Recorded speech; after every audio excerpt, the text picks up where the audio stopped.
Olá pessoal, tudo bem? Hoje eu vou apresentar sobre métodos de Monte Carlo, né, para a disciplina em Teoria de Computação, do mestrado da UFAL, né, do IC da UFAL, do período 2024.2, tá? Meu nome é José Augusto Santos Silva e vamos começar, tá? Então, primeiro, com a introdução, né, o que seriam esses métodos de Monte Carlo? A definição seria uma larga classe de algoritmos computacionais que eles são baseados em amostragem aleatória, tá? Para obter resultados numéricos.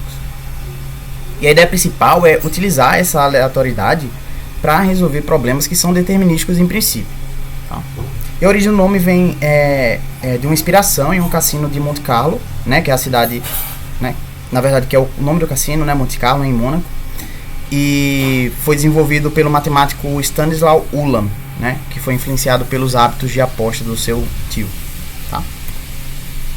Aqui eu trago só um exemplo, né, um GIF que ele vai mostrar uma curva gaussiana sendo montada por esse método de Monte Carlo, tá? Então é um exemplo bem simplesinho mesmo, só para mostrar, né, para começar a apresentação, tá? Vamos passar. E esse método Monte Carlo ele tem basicamente três usos principais, que é na otimização, onde você quer encontrar soluções ótimas, né? As melhores soluções em sistemas complexos. Integração numérica, tá? Em matemática, que é para aproximar integrais para funções que são difíceis, né? De resolver analiticamente. Tá? Quando você não consegue resolver, né? Achando a antiderivada, né? E modelagem de probabilidade, tá? Seria o terceiro caso de uso aí, que é na geração de amostras de distribuição para probabilidade. Tá? Aí eu trago também alguns exemplos de aplicações, que seria análise de risco, tá? Para predizer falhas em plantas nucleares, por exemplo, ou até simular mesmo como aconteceu um evento, né, de desastre natural, tipo, sei lá, Chernobyl, por exemplo. E modelagem de certeza também, uma outra aplicação para abordar entradas complexas e incertas, tá?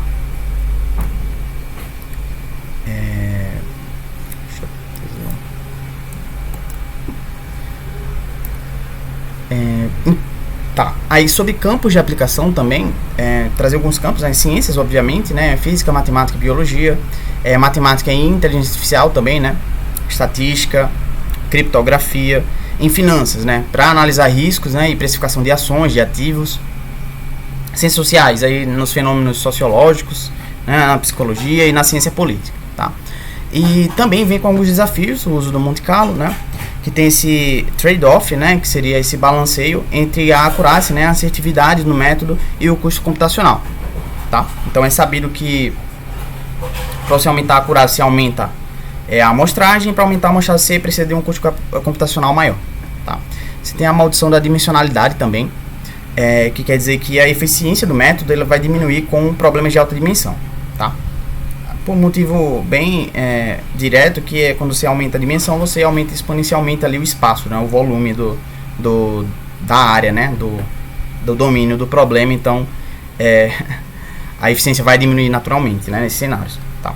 Outro problema, outro desafio é a confiabilidade do método, né, onde vai ter aí uma dependência com a quantidade de números, com a qualidade, né, na verdade, dos números aleatórios gerados, e também um problema de verificação e validação, onde seria razoável, né, garantir que esses resultados são certeiros, né, são corretos e aplicáveis no seu cenário. Tá. Também vamos falar um pouquinho da estrutura geral também dos métodos de Monte Carlo, tá, que geralmente seguem um padrão, que primeiro você vai definir o domínio das entradas possíveis do seu problema, depois você vai gerar essas entradas aleatórias, que são baseadas em uma distribuição de probabilidades sobre o domínio do problema. Você vai realizar um cálculo determinístico, ou seja, você vai pegar a função que você quer avaliar e aplicar esse cálculo específico para cada entrada. Por fim, você vai agregar os resultados, né, combinando aí cada saída para derivar o resultado final. Beleza? Aí eu trago um exemplo mais concreto, né, que seria aproximar π com o Monte Carlo. Ele é bem famoso, esse exemplo, é bem acessado, né? Bem acessível, que basicamente você quer aproximar o valor de π, como é que você faz isso usando o Monte Carlo? Você vai desenhar um quadrado e você vai inscrever um quadrante, né? Esse quadrante quer dizer no setor circular. Supondo um setor circular de 90 graus, tá? E aí você vai espalhar uniformemente pontos aleatórios por esse quadrado. Alguns vão cair dentro do setor circular, outros fora, tá? E aí você vai contar esses pontos dentro do quadrante, esses pontos que estão a distância de 1 da origem, tá? Dentro do quadrado. E aí você vai calcular a proporção de pontos dentro do quadrante em relação ao total de pontos, que vai ser aproximadamente π sobre 4. Aí no final da simulação você pode multiplicar apenas o valor final por 4 e aí você vai ter a aproximação para π, tá? Resumindo, o domínio vai ser o quadrado que circunscrevendo o quadrante, né, o setor circular, e o cálculo vai ser testar se cada ponto está dentro do quadrante, beleza? Aqui é o exemplo que eu acabei de falar. Então você pode ver que quanto mais pontos amostrados, você vê aqui embaixo, né? Quanto mais pontos amostrados, maior, né, quer dizer, melhor fica a aproximação, tá? Vai convergindo para π aí, beleza? E o que você tem que considerar nessas simulações de Monte Carlo, né? A assertividade, né? A qualidade da resposta, ela vai depender basicamente de uma distribuição uniforme, né? Onde esses pontos devem ser distribuídos uniformemente pelo domínio, e o tamanho da amostra, tá? Então, de maneira bem direta, quando a amostra é pequena, você vai ter uma aproximação muito pobre, né? Ao passo que uma amostra grande, você vai ter uma aproximação mais certeira, né? Mais verossímil, tá? E aí não é possível que na média, aumentar esse número de amostras, você vai aumentar, né? Você vai aumentar a qualidade da resposta, você vai melhorar a precisão, beleza? Falar um pouquinho do papel dos geradores de números aleatórios nesse método, né? E eles basicamente são críticos, né? São extremamente relevantes no método, pois os métodos de Monte Carlo dependem de um valor, de um número muito alto de números aleatórios, tá? E os primeiros métodos de Monte Carlo, eles utilizavam tabelas de números aleatórios, né? Pré-fixados, né?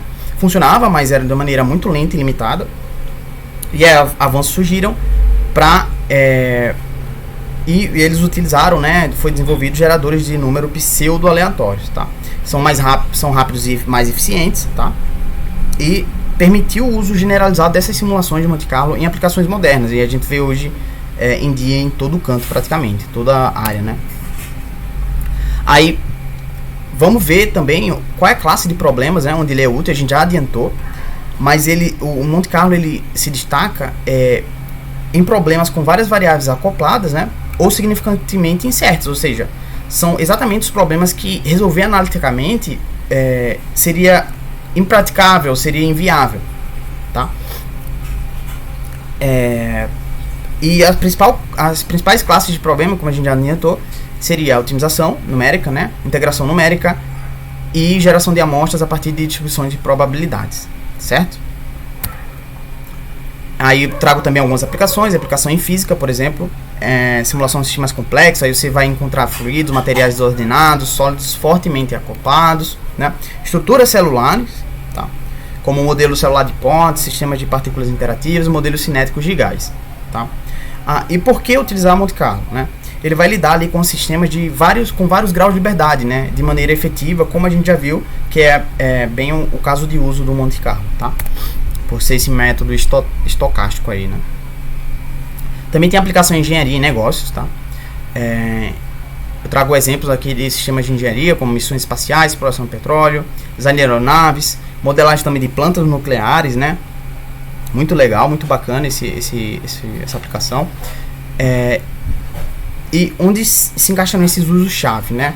Basicamente, previsão de falhas, né? Para avaliar riscos, e excesso de custo e prazos, tá? Ou seja, eles são mais certeiros que a intuição humana ou métodos suaves, né? Métodos mais simples, beleza?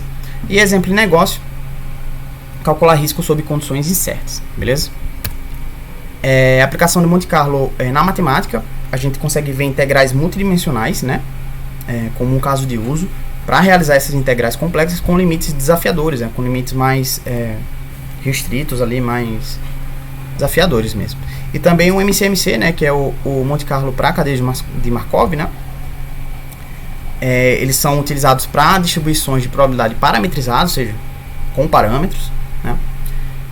Geram amostras usando o modelo de cadeia de Markov desenhado para converter a uma distribuição foco, né? Uma distribuição alvo. E a média empírica aproxima muito da distribuição estacionária, né? Através do teorema ergódico. mais aplicação em modelagem probabilística avançada, né? Em fluxos de distribuições de probabilidade, ou seja, para a resolução de equações com evolução não linear, né? Aí eu trago alguns exemplos, como processos de Makin-Vezalov, Boltzmann-Gibbs, né? Essas medidas de Boltzmann-Gibbs, e equações de filtragem não linear. Tá? E a ideia principal é simular esse processo de Markov, onde as probabilidades de transição dependem apenas, né, dos estados atuais. Beleza? Também uma aplicação em física de partícula e estatística, né, de física e estatística, né, que é técnicas para partículas de campo médio, né. O que seriam essas aplicações, essas técnicas? Seriam mostrar, né, sequencialmente múltiplas cópias de processos, e aí você vai substituir distribuições desconhecidas por medidas empíricas amostradas, tá? As características desse método, amostras interagindo, né, partículas. As partículas vão interagir com as medidas empíricas do processo, e também convergência de larga escala, tá? À medida que o tamanho do sistema aumenta, as medidas empíricas vão convergir, né, para distribuições determinísticas, reduzindo a interação das partículas, tá? Então é utilizado aí na física, né, física e estatística. Aplicação: esses modelos complexos que exigem complexidade crescente de amostragem ao longo do tempo ou espaço, tá? Então é bastante usado nessa área de modelagem física. Aí falar um pouquinho mais do Monte Carlo versão simples, tá? Que o objetivo de maneira mais genérica é estimar esse valor esperado, μ, de uma população sem uma fórmula direta, sem uma fórmula analítica, né? E aí, definindo o Monte Carlo, né? Quem seriam as entradas? Elas seriam geradas aleatoriamente, independentes uma das outras, e você vai assumir que esse parâmetro, o valor esperado, μ, ele existe, tá? E a abordagem você vai rodar N simulações e vai tirar a média dos resultados. Simples assim. A ideia principal, que com um N suficientemente grande, você vai conseguir aproximar, deixar, né, a sua aproximação tão perto quanto se queira do parâmetro oficial, né, do parâmetro real, para um limite de tolerância, epsilon, né, maior que zero. Tá? Então, esse M vai ser a aproximação do valor esperado, e o μ vai ser o verdadeiro valor esperado. Tá? Aí os passos para calcular esse M, né, que é a aproximação. Você vai inicializar um valor S igual a zero. Então, de 1 até N, você vai rodar a simulação pela iésima vez. Você vai aguardar o resultado em R de I e vai somar R de I com S. Tá? Então, você vai atualizar esse S e no final você vai calcular a média, que vai ser S sobre N. Você vai produzir M, que é uma estimativa arbitrariamente próxima, né, tão perto quanto se queira, de μ, com N suficientemente grande. Tá? Aí aqui mais um exemplo. Um exemplo de um jogo, né? E aí você tem que jogar 3 dados de 8 lados. Tá?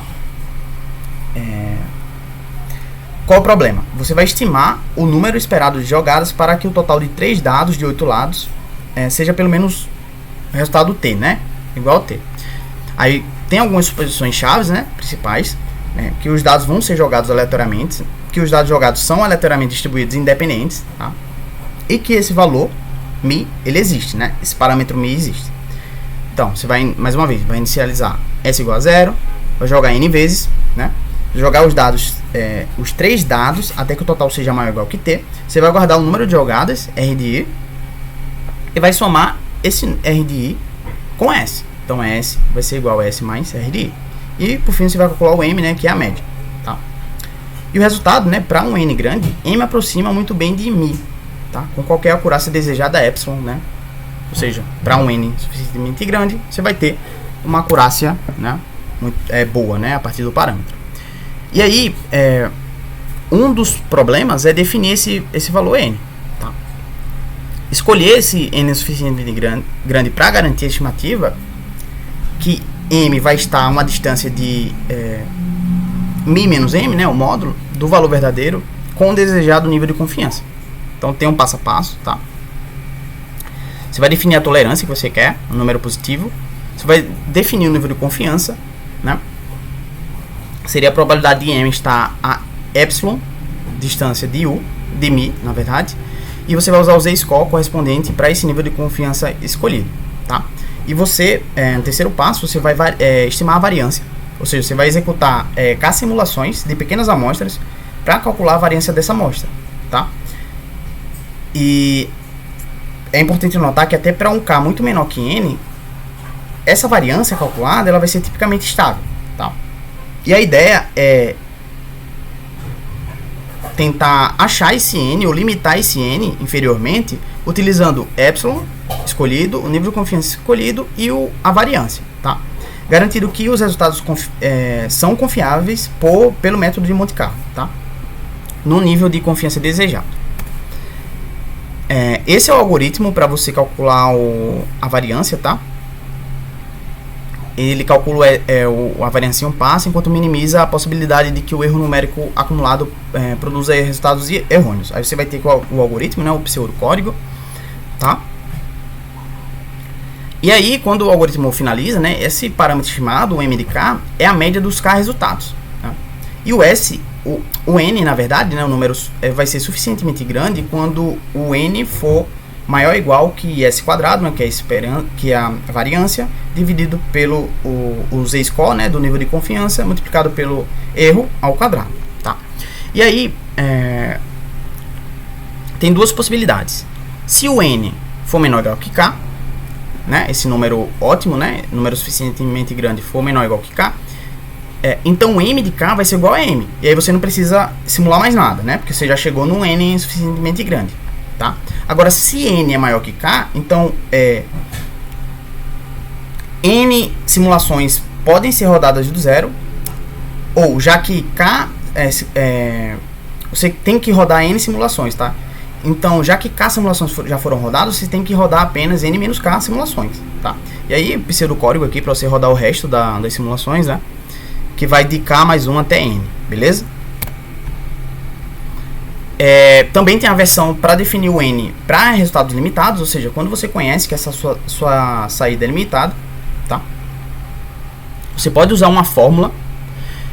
Então, considere que o seu problema tem uma saída limitada entre A e B. Para um nível de confiança delta e um erro epsilon, você tem essa fórmula aqui, tá? Centralizada no slide. Passo a passo simples, né? Você vai definir o E como sendo o dobro da máxima diferença permitida entre o parâmetro estimado M e o parâmetro real, tá? Mi. Você vai escolher o nível de confiança, tá? No exemplo aqui a gente vai usar 99%. E você vai ter que garantir que os resultados das simulações têm que estar limitados, né? Ao redor de A e B, beleza? Então, para delta 99%, vai dar esse resultado aqui, tá? Isso vai garantir que a distância do parâmetro estimado em Mi vai ser menor que epsilon sobre 2, com confiança delta. Tá? Então, falar um pouquinho dos custos computacionais. O desafio desse método é que as simulações de Monte Carlo elas podem ter altos custos computacionais que são devidos a alguns pontos, né? Primeiro, a necessidade de muitas amostras para atingir boas aproximações, beleza? E o alto tempo de execução por amostra, que pode ser um problema, tá? Dependendo da simulação, em problemas complexos.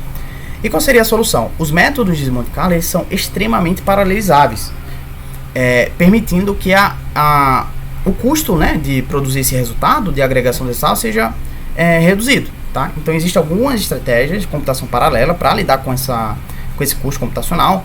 Você pode usar processadores locais, você pode usar clusters, computação em nuvem, GPU, FPGA, enfim. E a ideia principal é paralelização, né? Podendo tornar a simulação de Monte Carlo mais viáveis, mesmo para problemas computacionalmente intensivos. Tá? Então você usa essas abordagens de paralelização para reduzir esses custos. Tá? Falar um pouquinho sobre a ideia, né, central, que seria utilizar os números aleatórios. Então, mais uma recapitulação aí do que foi dito. Então, a ideia principal do Monte Carlo é que os resultados são baseados em repetidas amostragens aleatórias, tá? E uma análise estatística. Essas simulações envolvem experimentação aleatória, né? Claro, especialmente quando os resultados não são sabidos ou quando os parâmetros são difíceis de obter. Então, esses são basicamente, né, essas características dos problemas. E é possível utilizar sequências pseudo-aleatórias determinísticas, né, ao invés de aleatoriedade verdadeira, né? Sei lá, utilizar algum evento de aleatoriedade verdadeira para gerar esses números. Não é necessário. Basta que você...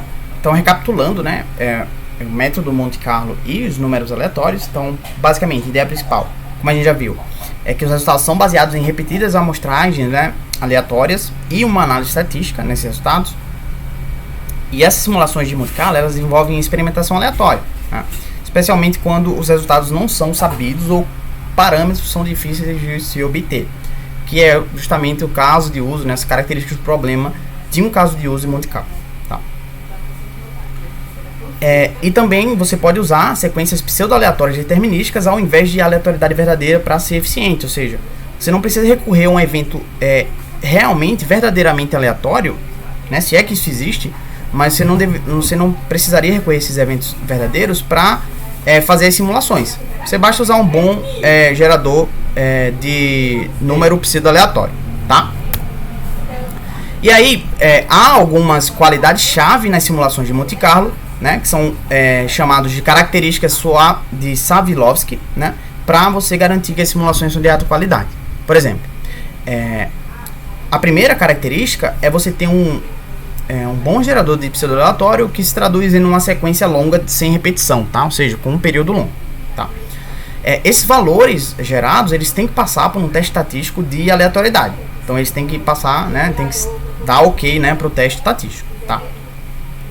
Em terceiro lugar, o tamanho da amostra, ela deve ser suficiente para resultados precisos, ou seja, é aquilo que a gente já mostrou, tá? Nos slides anteriores. A gente precisa calcular esse N suficientemente grande, tá? Você tem que saber também qual tipo de amostragem é apropriado para o seu problema, né? Você tem que também saber se o algoritmo é válido para o seu fenômeno modelado e também a sua simulação ela tem que ser precisa do seu processo-alvo, tá? Se a sua simulação não for precisa, então os resultados muito menos serão, tá? Então, como é que você faria essa testagem de números aleatórios para Monte Carlo? Tá? Esses números, eles precisam parecer aleatórios o suficiente, precisam ser verdadeiramente aleatórios. Tá? Então, teste-chave. Você tem que testar a distribuição, a adesão uniforme, né, a outras distribuições desejadas. E entre amostras sucessivas, deve haver uma correlação muito fraca, tá? Ou fraca. Tá? Sobre os pseudo-aleatórios, os números pseudo-aleatórios e essa amostragem de baixa discrepância, tá? Primeiro, para a amostragem pseudo-aleatória, transforma-se, né, esses números pseudo-aleatórios uniformes em uma distribuição de probabilidade específica, tá? Então essa seria essa tradução, né, essa transformação. E para sequências de baixa discrepância, né, você garante que há uma cobertura uniforme do espaço amostral que você está mostrando. Você vai ver também que alcança rápida convergência comparada com métodos puramente aleatórios, né? E essas sequências de baixa discrepância, elas são bases para métodos de quase Monte Carlo, que é uma outra classe de métodos, tá? Eu trago aqui também um exemplo de Monte Carlo em simulações astrofísicas, né, para trazer um pouquinho da dimensão também do método. E ele foi testado, esse RDRAND, né, da Intel, que é esse nome aí em inglês, contra o algoritmo Mersenne Twister. E foi, a aplicação, né, foi simulando explosões de rádio em planetas anões marrons, né, aí da astrofísica. O resultado foi que eles não perceberam diferença estatisticamente significante entre os modelos utilizados, utilizando, né, os números pseudo-aleatórios típicos, né, já utilizados, e esse RDRAND para testes com 10 elevado a 7 números aleatórios, ou seja, os números pseudo-aleatórios são bons o suficientes, tá? Na matemática, o Monte Carlo ele tem um propósito de solucionar problemas matemáticos complexos utilizando esses números aleatórios, tá? Como funcionaria? Você vai gerar números aleatórios adequados, você vai observar a fração dos números que satisfazem essas propriedades específicas, tá? E aplicações. Você vai fornecer basicamente soluções numéricas para problemas muito complexos, que seriam, né, muito complexos por soluções analíticas. Você não conseguiria mostrar essa solução analítica, tá? Pelo menos na prática, né? Uma inviabilidade impraticável, né? E é mais utilizado em integração de Monte Carlo, tá? Então essa área da matemática é a integração, né? É onde é o mais utilizado o Monte Carlo, tá? E a ferramenta-chave, claro, gerador de números aleatórios. Voltando aqui, né, falar sobre os desafios em alta dimensão, falar um pouquinho da integração numérica determinística, né, que ela é efetiva sim em baixas dimensões, né? A gente já sabe. Só que ela fica complicada em altas dimensões devido à maldição da dimensionalidade, né? Onde o cálculo das funções ela cresce exponencialmente com as dimensões, como a gente já adiantou, né, na apresentação. Trago um exemplo. Se você precisa de 10 cálculos para ter uma boa assertividade em 1D, em uma dimensão, você precisaria de 10 elevado a 100, né, para você garantir, né, para você ter essa assertividade para 100D. Então seriam 10 para cada, né? E aí, para preencher esse volume com esses 10 cálculos, tá? Por dimensão, você precisaria de 10 elevado a 100, ou seja, cresce exponencialmente, tá? Também tem outro fator complicativo, né, que pode complicar aí esse cálculo de integração, que são os limites complexos, ou seja, regiões multidimensionais podem ser difíceis de simplificar, né, de você encontrar ali uma aproximação simples, tá? E aí, onde é que você encontra essas altas dimensões? Basicamente são em problemas com muitos graus de liberdade, tá? Então aí você conseguir facilmente, né, encontrar problemas com altas dimensões se ele contém muitos graus de liberdade, tá? Aí eu trago um exemplo aqui que basicamente é o erro diminuindo, tá? Com o aumento da amostragem, tá? Então aqui é bem simples, né? É um exemplo 2D mesmo. E aí, falar um pouquinho da Monte Carlo como solução, tá? Para esse problema de integração. Ele vai lidar eficientemente com esse problema de alta dimensão, tá? Você vai mostrar ali, né? Você vai precisar mostrar ali tudo, né? Você vai uma boa amostra, né? Com o número aleatório você vai conseguir calcular, tá? Como seria essa abordagem? Você vai aleatoriamente amostrar pontos nesse espaço multidimensional e você vai calcular a média dos valores das funções nesses pontos aleatoriamente amostrados, tá? E aí tem um limite do teorema do limite central que vai falar que a taxa de convergência é 1 sobre raiz quadrada de n, ou seja, se você quadruplicar o valor n, né, esse número de n pontos amostrados, você vai diminuir o erro pela metade, tá? Então a próxima imagem ela é um gráfico, basicamente do número de samples, né, de amostras, e no y vai ter o erro. Então basicamente você vai aumentando o número de amostras, você vai diminuindo o erro real, né? Na verdade você vai diminuindo o erro, né? E aí você vai ter o erro predito, né? E o erro real, você vai ver que eles se aproximam bem aí nesse gráfico, tá? Então realmente aí é um exemplo do teorema do limite central para o caso Monte Carlo, tá? Tem também na integração essa amostragem por importância, que é basicamente um refinamento. Você vai amostrar para focar onde o integrando é grande, ou seja, onde ele é mais importante, né? E você vai ter várias técnicas para fazer a amostragem por importância. O importante é que ela vai aproximar a integral com uma função similar, tá? E vai usar rotinas adaptativas, ou seja, vai tentar identificar adaptativamente ali regiões com um integrando maior. Então você vai ter o método da amostragem estratificada recursiva, amostragem de guarda-chuva adaptativa e o algoritmo Vegas, né? Vai ter outros exemplos também aí na literatura, tá?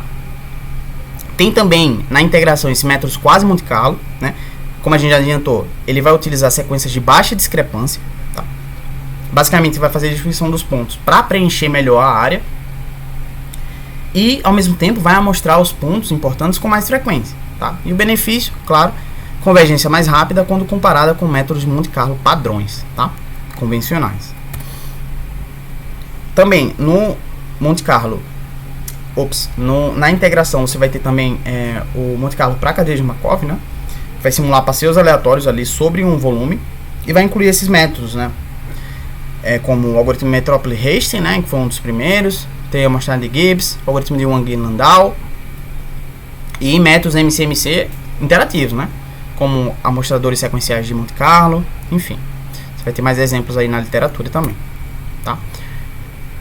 Também um exemplo, mais um campo de aplicação aí do Monte Carlo seria na simulação e otimização. Você vai buscar a melhor solução por uso de números aleatórios, tá? Então a meta seria minimizar ou maximizar, vai depender do problema, né? Funções de vetor de uma alta dimensão, E aí você encontra algumas aplicações, por exemplo, xadrez no computador, né, onde você vai achar a melhor sequência de movimentos. Problema clássico do caixeiro viajante, né? Você vai minimizar a distância total viajada pelo caixeiro. E projetos de engenharia, né, com vistas, né, a eficientemente explorar espaços de configurações para otimizar, né, para otimizações multidisciplinares. Tá? Trago um exemplo aqui, seria solucionar problemas de dinâmica de partículas utilizando modelos quase 1D. Tá? E aqui tem uma comparação da otimização convencional para a estocástica, né, pelo uso do Monte Carlo. Então, na convencional, todos os fatos são conhecidos como certeza, né? Por exemplo, as distâncias entre as cidades no problema do caixeiro viajante, né? E a meta seria identificar soluções ótimas ao avaliar essas entradas que são fixas, tá? Já na otimização estocástica, as entradas são incertas, ou seja, o tempo de trajeto poderia variar, por exemplo, com o trânsito, tá? Então, isso é a dimensão estocástica do problema, né, desse caixeiro viajante. E o processo seria você modelar essa incerteza utilizando distribuições de probabilidade e otimizar as decisões considerando as possíveis variações, né? Exemplo, você vai minimizar o tempo total de viagem sobre condições incertas. Tá? Beleza? Falar um pouquinho de problemas inversos agora e formulação probabilística. Tá? Aí como você define o problema? Você vai modelar o espaço descrito pela distribuição de probabilidade combinando a informação a priori e novos dados.